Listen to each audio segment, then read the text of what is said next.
All right, good afternoon, everyone, and welcome to a special edition of the Different Echelon podcast. I'm the main man, Darius Nolan, also known as a Different Echelon. This is a great day. This is Sunday, supposed to be the day of rest for some of us out here, but some of us are also always working. I don't consider this to be work at all. I consider this to be something pleasurable, something I enjoy doing, meeting people and talking to people and learning more about them. So today's guest is a very special friend of mine. I met him just about a year ago, right before the pandemic actually hit. His name is Geno Jones. He's a great radio personality here in Charleston, South Carolina. And he has done some national things as well. So we're going to get right into it. I just want to encourage everybody to continue to stay safe. We are, I believe, on the other side of the pandemic. But, a lot of us are still being very cautious and taking precautions. So I encourage that as well. But it's just so great to see things opening up and people out there. But again, just want to caution you guys to be very careful and very safe. I mean, I'm a basketball fan, so this is NCAA season. The tournament is going on right now. I filled out my brackets on Friday. I'm not doing so well, I don't think.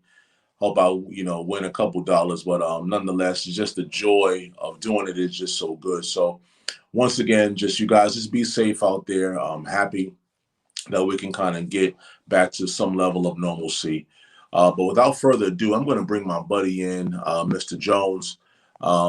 This guy is just a tremendous person. What's up, Geno? How you doing, man? Darius, my man. How you doing, man? I'm doing great, man. Thank you for taking the time out to talk to myself and to some of my followers and listeners, man. How you been? I'm good, brother. How you doing? I heard you talking about COVID.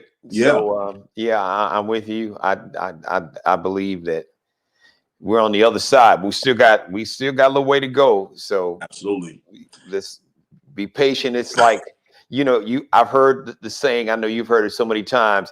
It's like we're like in the red zone now. Right. We're inside the 20. Yeah. But we haven't scored yet. So now's not the time to spike the ball. Yep. Now's the time to really buckle down. And I guess the first thing is everybody should get their vaccine. Right. And I know some folks are hesitant, but listen. Yeah. I'm just saying, I'm not a doctor. Right. I've had a doctor on my show, a brother named Dr. Damon Arnold, who's actually his birthday's today. Yeah. He is one of the top infectious disease and public health doctors, experts in America. It's a brother. Yeah. He was career military over 20 years. He was the doctors that flew on the Black Hawk helicopters. Oh, wow. Like a flight surgeon. Yeah. In the Iraq War. Yeah. So infectious disease and public health is his or his expertise. Right. He worked when the H1N1 virus hit. I think that was like in the early 2010s. 2000s. Yeah. Right. Yeah. He did. He was part of a team that did research on that virus. And so he just talked about and dispelled some of the myths and also addressed, the history that America and the medical profession and the complicated history that Black Americans, not just Black Americans, Native Americans, Asian Americans, there's a complicated history with the government and the medical profession. But his bottom line was like, if you got to choose between this vaccine and COVID, is really no choice, because some folks are lucky. They could be asymptomatic or mildly symptomatic, but we've had almost 550,000 Americans that have died. Yeah, no doubt. Just think about that, Darius. That's families. Think about 550,000 families, mothers and fathers and grandparents and brothers and sisters and aunts and uncles and nieces and nephews that are gone. Right. And families, people they've got a hole in their soul and their spirit. So for me, we see these numbers in the media, but we don't really understand. I try to make an effort in all my conversations and on my show that you see the background right here on YouTube Monday through Friday. Right. 6:30, I do it live. Yeah. Good That point. their families attached to that number, like Yeah. real people with Right. real emotions Right. that are, heartbroken, depressed, angry, anxious, just lost, Yeah. I mean, grieving and Mhm. mourning, Right. that's, and so and the one thing about this virus, Darius, and you know this, it doesn't care about your ideology, your politics. It don't care about your privilege, Mm-mm. your prestige, Right. your profile. It doesn't Mhm. care about your ethnicity. It didn't care who you voted for. It didn't Right. care if you didn't vote. Right. It doesn't care what God you pray to. It Right. doesn't care if you don't pray to a God. Right. Right. It don't care Right. about any of that. It Well, just looks for a that's human host. and And that's if and you're that's not careful, you could be that next host. And the bad part is you could be the kind of host that is asymptomatic or have no or mild symptoms right. and spread it to a loved one, a coworker, or even a stranger whose Right. immune Right. system is a lot more compromised. You could be fine and they Right. could wind up dead. So Right. that's Yeah, just the most way I try certainly, to man. approach it. I think that is what everything you said in a nutshell. That was a mouthful, but all those things were true. I work in the medical field. We talked about that before, and we have some people, professionals, and also lay citizens that are very hesitant to get the vaccination. And I'm not a doctor as well. I do have medical experience, but I would like to say that I'm fully vaccinated. My mother just completed her vaccination on Thursday. I'm a big proponent of it. I will say that I can see people's hesitance, as you just said. They don't know and they want to kind of wait to see how it comes out, how other people are faring with it. But I do encourage everyone, if you're not going to get the vaccination, at least give the 6 feet, 10 feet if you can, and always wear your mask. You know what I mean? I laughed because myself and one of my coworkers, a couple of them, we were looking. I just found a video on some platform where a person in Congress pulled their mask down to sneeze. And I'm like, that's the whole purpose of the mask. Like, it's supposed to protect others from your germs. Get another mask. So it's just kind of funny how people perceive how they conduct themselves with this whole COVID thing. But speaking of COVID, I met you right before COVID hit, I believe. And I have to shout out a mutual friend of ours, Sean Doby, one of the best DJs in the Charleston area, been doing it for a very long time. I came to the studio to do some tracks or whatever for him, and you were there. You were there, and we hit it off right away. I'm from Brooklyn. You're from Chicago, two of the most influential cities in America and the world, for that matter. And we talked about Michael Jordan, and we talked about, Magic Johnson and Craig Hodges. We talked about Yeah. that situation. Yeah. So you've been in the industry for a long time. So give us some background on you as a jockey, and just tell us some things that others may not know about you and your career. Well, if you don't mind, man, if just a point of privilege, if you don't mind, I just want to double back. I didn't know Sure. that you worked in the medical profession, Yeah. but it's personal for me. My mom was a nurse before Okay. she had to stop working, Mhm. because of her health. So Right. she can't work now. She's, Right. and she's older now in her Yeah. 70s.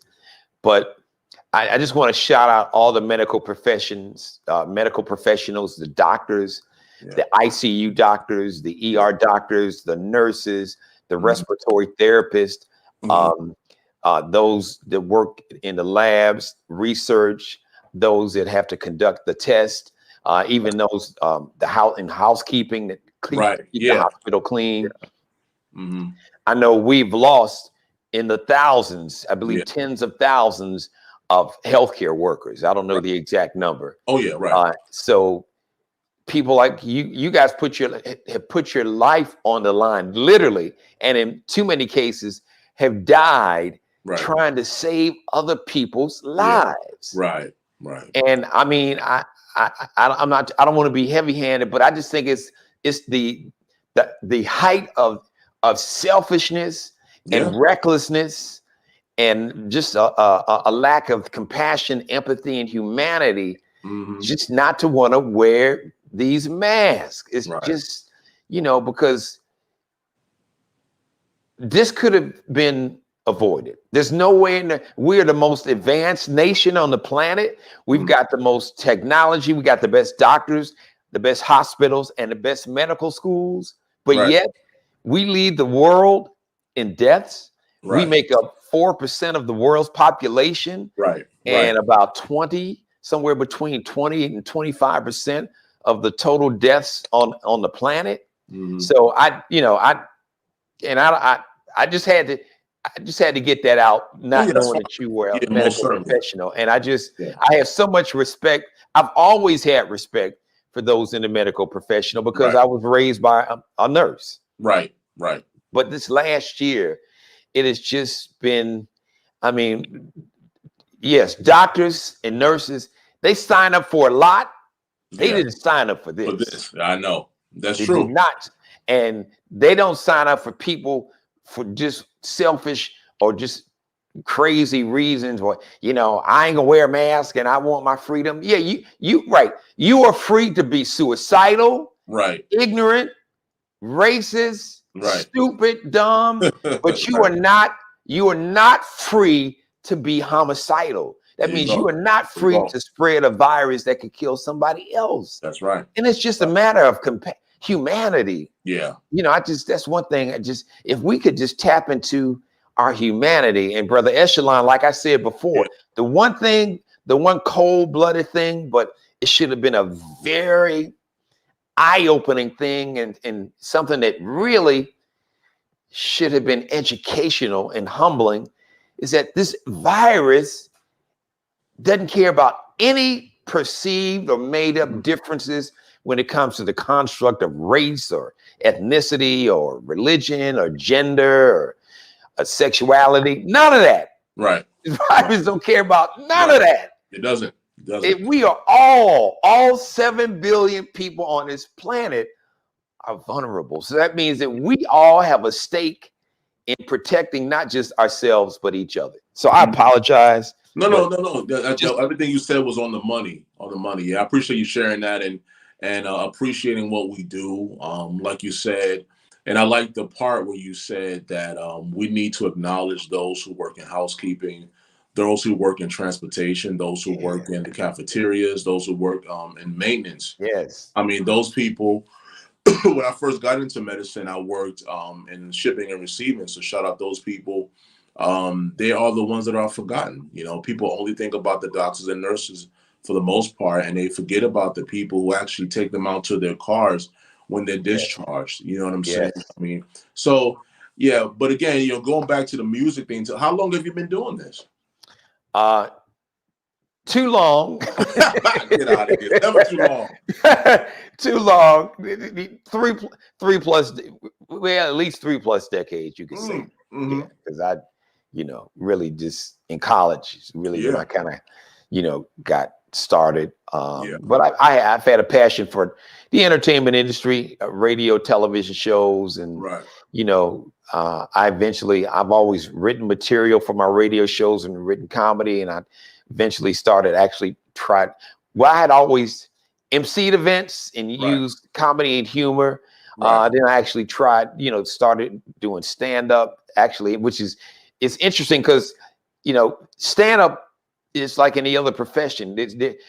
It's one thing to be a host and an MC, and it's another thing when you have to do a set, because that means a set means just like as a musician, you do a set. That means you need to rehearse, you need to practice, you need to you got it right, some material. So it was a different challenge because I'm very spontaneous, impromptu, quick-witted. That's really and a storyteller. I feed. Being a musician and a performer, I'm sure you can relate to this. I really feed off people and the energy of a crowd. And it just seemed like it's just some uncanny. My wit and humor will just come like that. I can see it survey a situation or a person or just a phrase and just kind of go from that. But so I had to, it's different. But I had written, like I said, I used to write a lot of parodies for my radio show and like skits that Yeah. that were funny, that different morning shows or shows in general would do. Right. So it was just a matter of kind of combining all those skills. So I love entertaining people. That's primarily what I've been doing. Right. That's good. In whatever platform. And the great thing about technology now, I mean, look at what you and I are doing. Right. This is a whole different platform, and these platforms are really the future. Yeah. I tell people that, especially if you're like under 40, the majority of the content that which is a new word, this word content. Right. All content is some type of show. Yeah. Be it a Right. concert, be it a song, radio show, a television show, a variety show. Now the catch-all phrase for that is content. Content. Yeah. So we've been creating content for years. We Right. just didn't call it that. Right.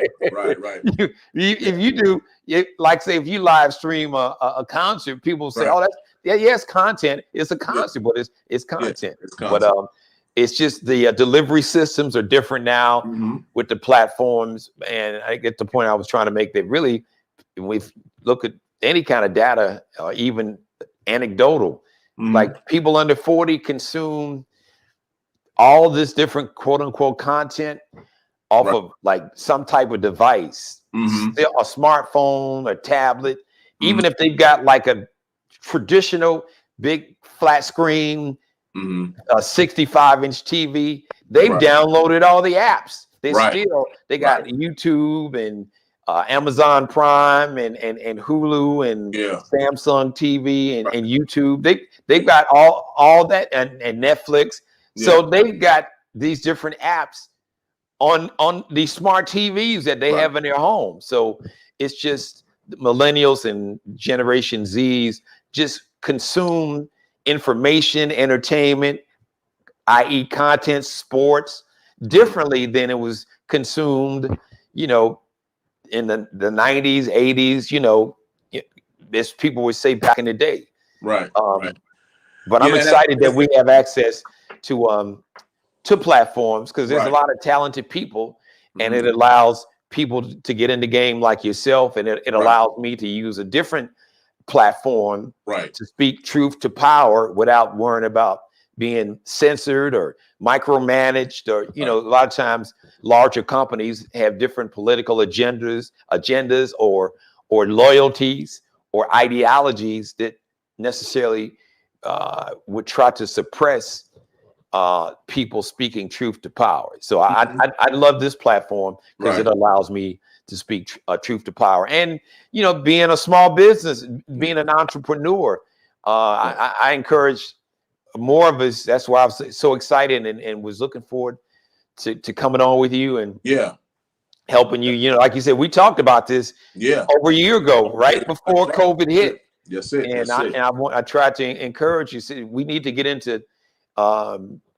owning media, because people that control the media, they control the narrative, they control the images that go out to the universe. For too long, we've had other people who really didn't give a damn about us, or who saw us in a very, let's just be honest. I mean, in a very narrow-minded, racist way. They saw us through the prism of white nationalism or white supremacy. I'm just being candid. No, you should. So they saw us through that prism. So the images that they projected and promoted was through that prism. Right. So now we can tell our own stories, and we can tell and show the complexity of our stories as African Americans, not to mention the whole, as we talked about before, the African diaspora. From the Caribbean, South America, our brothers and sisters is over in Europe and England and Germany and all those countries, not to mention, back, of course, on the continent of Africa. So it's just nice to tell your story. Right, exactly. And I think that's everything you said was great. And I like how you phrased it, because now technology, and I was just talking to someone actually yesterday, that was talking about content and talking about the different platforms that we have at our disposal, such as Spotify, for example. You and I using YouTube and Facebook, and I think you and I did ours on Instagram, if I'm not mistaken. Yeah, we Yeah, did. on Yes. Instagram. Yes. So you have a lot of various different platforms, but you have like Amazon Music, Apple Music, like I said, Spotify. You have Mhm. even like something else like LinkedIn. Yeah. LinkedIn is another one that professionals use, and it allows us, like you said, to be the curator. It allows you to have control, and that's one of the things that the big mighty machine doesn't want you to have. They don't want you to get off of that plantation to be able to have the license and the freedom to do what you need to do. And it's important to me to be able to voice my opinion. The same for you and a lot of people. And you talked about like having smart TVs, and like I was one of I laugh because I'm probably one of the last people on planet Earth to actually cut the cable cord. I love television and I just could not do it. And then finally, about maybe a little less than a year ago, I went to, Fire Stick, or, using my smart TV to be able to access the different platforms, because and it's interesting because cable knew this was coming. You know what Yeah. I'm saying? I remember when I'm telling my age now, but I remember when cable TV came out. Oh yeah, I do too. When I was a little boy, all you had were like 5 stations, and we talk about this at work a lot of times. In that some people remember when TV used to actually cut off, like at midnight they would play the American national anthem and it would sign off altogether. Like that's not even a thing anymore. You know what I'm saying? And it's so funny. So we've come quite a long way with technology, and it's very, very interesting. YouTube channels and different things like that. And these companies have seen the effects of it all. So now they're tapping into that now. So whereas in before you can open a magazine of Architectural Digest or GQ magazine, or, just take Essence or whatever, Vogue, Cosmopolitan, they all have YouTube channels now. Yeah. And so we as people and as African American people, we need to stay ahead of the curve. We don't need to actually be like coming along. We need to stay ahead of it. And that's what I like about this platform. But I want to talk about something. I want to talk about music and different things like that. But I feel like this is going to be a conversation that we're going to have a lot of different avenues. You know, you Well, were the before one. you, so Yeah, go brother Echelon, ahead. let me, if you don't mind, Yeah, go ahead. I apologize for jumping in, but there was a point that I want to piggyback off what you were Okay. saying, which is so important. Right. But it's one, and I, I apologize because I was negligent. I should have really put this one last element probably at the head of the class, What's because that? what you and I are doing are an example in terms of content creators. Right. One, probably the most important thing is ownership. When we talk about media, Bam. it's about ownership. And we talked about, creating our own, telling our own stories, and creating our own narratives, and Mm-hmm. dispelling all these racial tropes and myths and stereotypes. But the best way to do it is to not just participate and to use these platforms, but have ownership in it. Right. Right. I'm thinking about Byron Allen. yes. Yeah. Well, actually, he's the best example. But I was just in a related area, entertainment wise. I was thinking about Sister Anita Baker. She's Yeah. Yeah. basically Oh yeah. telling folks to, hey, listen, don't go buy any of my music. Don't download anything, because she's outlived all of her recording contracts with the Right. record labels. Right. And after 35 years, there's laws on the books that say that your master, the master recording, which Right. means that Masters. I these got record companies, you. they Mhm. have like the original Right. music that you recorded. They call it which is Yeah. just that whole mentality. Yeah. I know. I And know. I know what you're yeah, saying. so the record company, they have the masters, and the copies are literally called slave Slaves. copies in Yep. the Mhm. industry. So that Right. kind of tells you that Right. the mindset and the Yep. prism Hmm. of the powers that be in the music industry even looked at the music industry. Right. Right. I know. So she's Yeah. like, hey, don't download my music, don't Right. buy my music. So let me just throw this in. I think you like this, Echelon. And actually, I have to credit. I heard the story about Taylor Swift. Yeah. So, and I don't know if you know about it, but the bottom line is she was having issues with, getting ownership of her masters, and she was fighting with her old manager.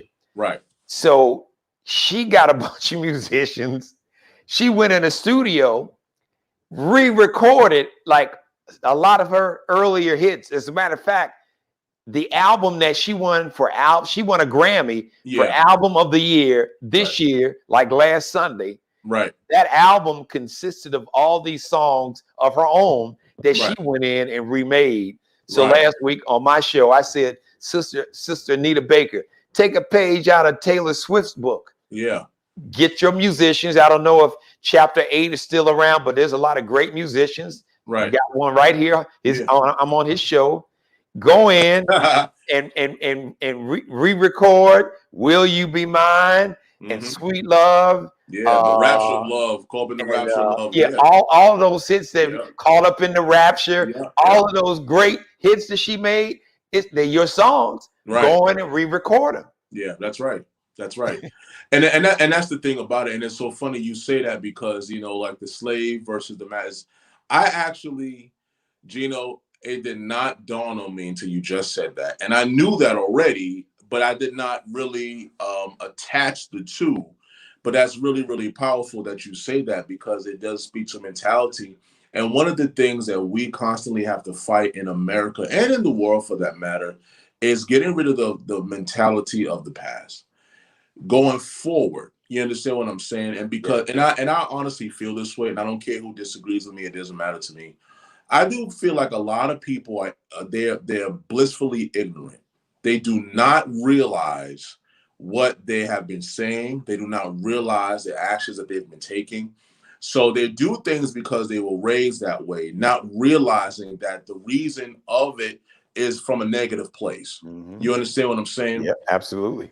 So the things we say, the things we do, so on and so forth, our thinking, our mind, our mentality, we have to actually educate ourselves and then correct the problem.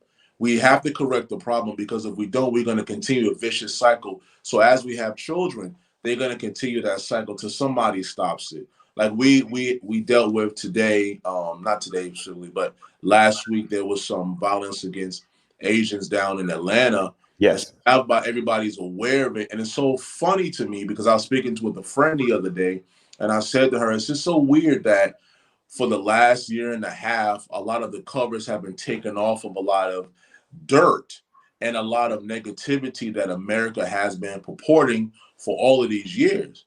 And, I personally, as an African-American man, I have my own problems. I'm going to be very honest with you. So I may not have enough time and my shoulders are not broad enough to carry anybody else's, but I do acknowledge people's issues. And I will say that any type of prejudice against anybody is just wrong. To prejudge someone is wrong and actually is based in ignorance. It's just like if I come to you and I say, Geno, let's go have lunch. And you say, okay, man, I know this nice place that has this great food. And I say, oh, I don't want that. Well, why not? Because it's going to be terrible. How do I know that it's going to be terrible unless I actually, indulge in the food? So if I go to meet somebody, I go to talk to somebody, have an experience, and I'm standing back, I'm never going to be able to learn from what that experience can teach me. So it's very interesting that you've been in the music business, entertainment business rather, for over 30 years. I'm sure you had to learn things on the fly. Like before we got on today, you were telling me about the equipment that you were using. Half of that stuff I never heard of, but I understand the concept of it. But you could not stay back in the 90s. You had to continuously progress to go forward in the years of 2000. Now we're in 2021. We have moved forward. So with what you're doing, Geno, and I want you to talk because you're great at what you do, and I really respect you, and I really appreciate you being on today. Like, what is the future for you? Like, what does that look like?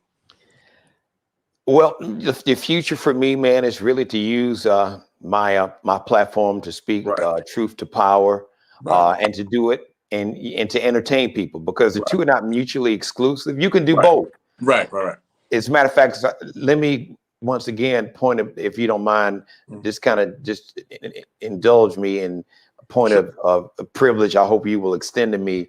I want to just moonwalk back to something you were talking about when we talked about the story about the anti-Asian hate, the 6 Asian women that were murdered. And you talked about, you know, that as being a Black man, you know, we carry a lot, been carrying a lot.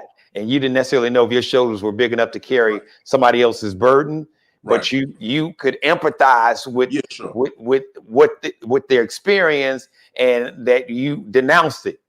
Here's something I just want to say, and it was the theme of my shows on my YouTube channel Wednesday and Thursday. But I'm going to all bring it home tomorrow, so I'm glad you went there. Good. The same hate and evil and white nationalism, whatever label you want to put on that form of hate that caused those 6 Asian women to be murdered, was the same hate that caused 9 African Americans in a church at Bible study to be murdered right here in Charleston, South Carolina. Absolutely. It was the same hate that caused, I think it was 9, maybe the number, I'm off. I don't have a number in front of me because I was still show prepping. But we heard the story a couple of years back. There was a synagogue in Pittsburgh. Right. Jewish. Yeah, several Jewish brothers and sisters murdered. That same hate that caused those Asian women and the Mother Emanuel 9 to be murdered, those in the Jewish synagogue in Pittsburgh, caused it was over 20 Hispanic Americans, Hispanic brothers and sisters at a Walmart in San Antonio to be murdered. Several years back, there was, I believe, there was a Sikh community in Wisconsin. That same energy, that same hate and evil and white nationalism, white supremacy, whatever you want to call it. It was the same energy. So that, and let's be honest, because I know your show is all about that. I get it, and I address this as African Americans. Yes, African Americans and some Asian Americans. There's been a complicated relationship. Yes, has some Asian American business owners acted and been very racist towards some of their Black customers. Yes, absolutely. But at the same time, there were many Asian Americans that was out in them streets, as they say. There was marching for justice for George Floyd and Breonna Taylor and Ahmaud Arbery. But the point, and I think that all of us, and wait a minute, let me bring it home. Not only did that same energy come for Asian Americans, Black Americans, Hispanic Americans, Jewish Americans, it's come for Muslim Americans. And on January 6th of this year, it came for white Americans. It came for Mike Pence. When they came literally and built a gallows with a hangman's noose that was looking to hang the vice president, who's a white man. Who was coming for Nancy Pelosi, saying, "Where's this bee? We're going to put a bullet." This is a white woman, and white folks were coming to her. So the point, and I just had this conversation with Representative Wendell Gilliard, who's been sponsoring a hate bill forever, and here in the state of South Carolina, and we're still one of the states that haven't passed a hate crime law. That same energy, that same hate and evil, it's been coming for us as Black Americans and Native Americans here for 402 years. But it's come for Asian Americans, it's come for Jewish Americans, it's come for Muslim Americans, Hispanic Americans, and it even comes for other white folks too, white Americans. So that's just something that I hope that everybody can wrap their brain around, because none of us, there's a poem, I'm sure you've heard this poem, and it's a German pastor who was against the Nazis in Germany. And I'm just paraphrasing it, said, first they came for the socialists, and I did not speak out because I was not a socialist. Then they came for the unionists, and I did not speak out because I was not a unionist. Mm-hmm. Then they came for the Jews, Mm-hmm. but I did not speak out because I was not a Jew. And then they came for me, and there was no one left to speak for For me. me, right. So it's important, man, when you see that hate and evil that Mm-hmm. killed those Asian women, Right. that hate could come for you and has come for me and you, or someone is Jewish or Hispanic American or Right. gay, lesbian, bisexual, queer, transgender, Whatever. Muslim American, Sikh American. So, you know, we really, whether we want to or not, and even other white Americans. So we are really all, because that and at its root, hate and evil, I mean, is rooted in fear and ignorance. That could come for any of us or all of us. I had the So same conversation last night with the white brother, fellow musician. He moved from his hometown to Charleston because of the racism in his hometown.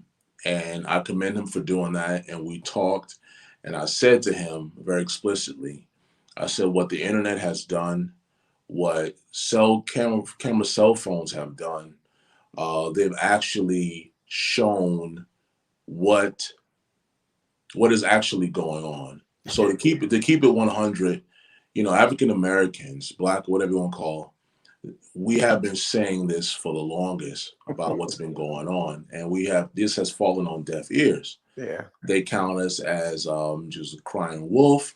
They say that we're just looking for sympathy and different playing a things race like that, card and playing all a that. race card. And the one thing, and I've said this in previous broadcasts, Gino, one of my cousins brought a great point to me, and I never looked at it this way. And I did mention this last night during that conversation.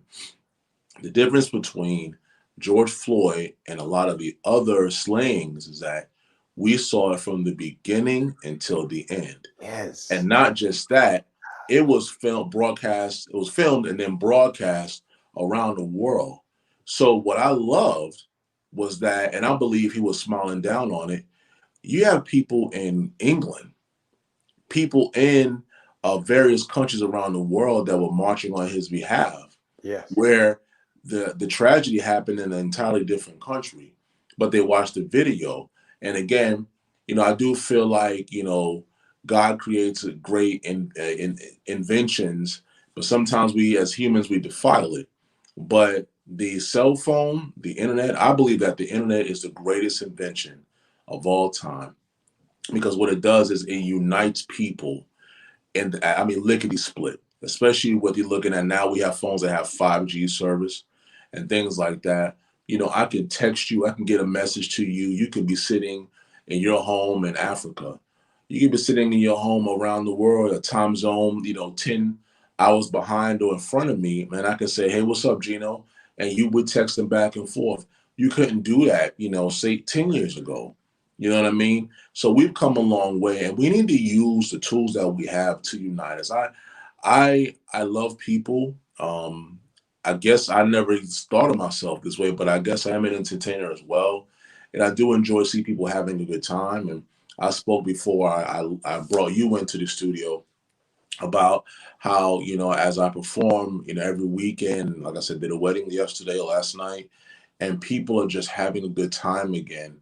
And we're, like you said, we're in the red zone, but we're not at the goal line. We haven't crossed the goal line yet. But we have to be mindful of people still. And you're right, it's all about the energy that people give off. Just like you and I give off positive energy, there are those who are giving off negative energy. Yes. And we have to put our hand up and say, listen, I'm not over here. Because I'm going to be Yes. very honest with you. I'm old enough to say, and I'm confident in myself enough to say, you know what? I'm not putting up with that. And I don't do it. Like I don't have to do it. And and it's not being arrogant, it's not being, pious and high and mighty. But I don't want that stuff in my spirit. I don't want that stuff in my circle. I don't allow it in my house. I don't allow it in my car.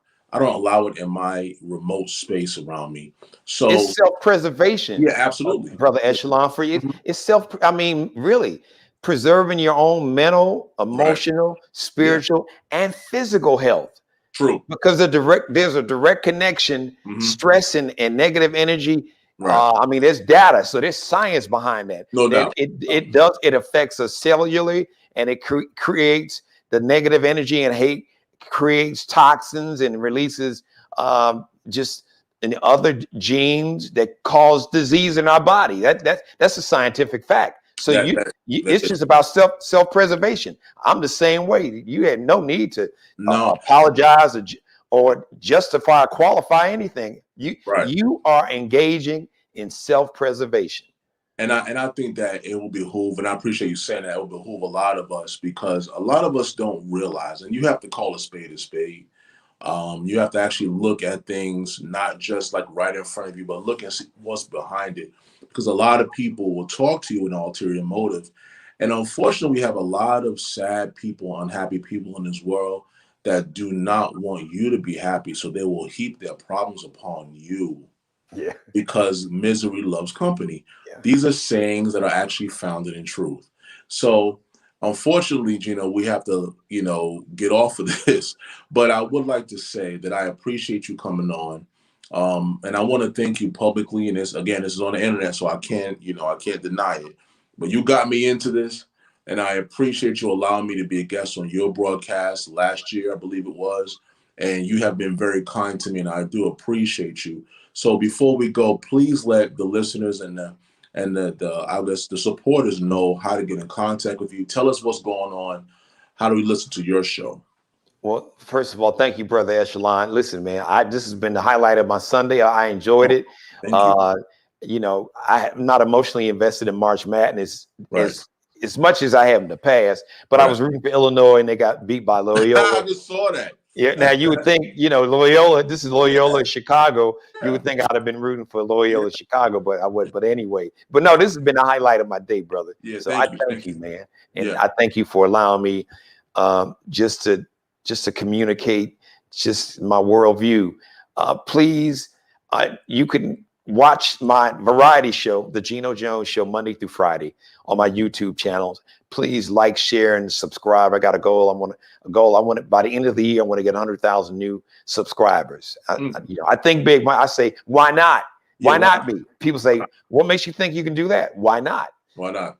I mean, if always, I say, I'm a motivational speaker, and I say, always bet on yourself. Always bet on yourself. Always believe in yourself. Because you're always going to find folks that's going to tell you what you can't do and why you can't and shouldn't do it. Right. Success is the best revenge. My grandfather, who was the wisest person I ever known, Conway Jones, said, you do what you want to do when you want to do it bad. That's true.